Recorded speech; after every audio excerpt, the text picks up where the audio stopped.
Hi, Dave Powell, Integrity Surveying.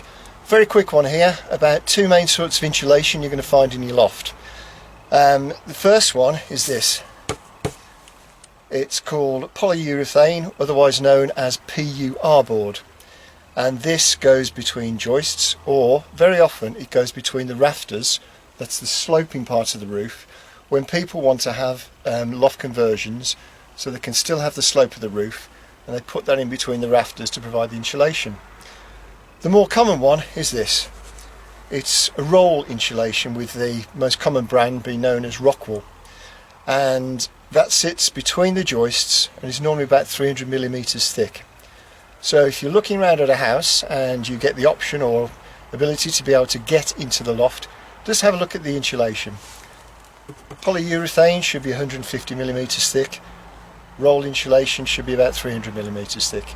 A quick tip, and hope it's a help to you. Thanks for watching.